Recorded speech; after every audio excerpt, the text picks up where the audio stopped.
Hello বন্ধুরা, welcome back to my channel. কি অবস্থা? কেমন আছো? আশা করি অনেক ভালো আছো।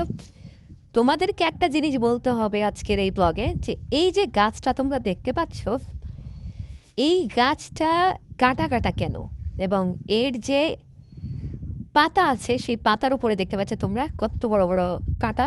এই কাঁটা কেন থাকে সেটা তোমরা অবশ্যই কমেন্টে গিয়ে জানিয়ে দিবা এখনই। তো ঝটপট কমেন্টে গিয়ে জানিয়ে দাও। আর আজকের মধ্যে ছিল ভিডিও। সবাইকে স্বাগতম and tata, bye bye, love you.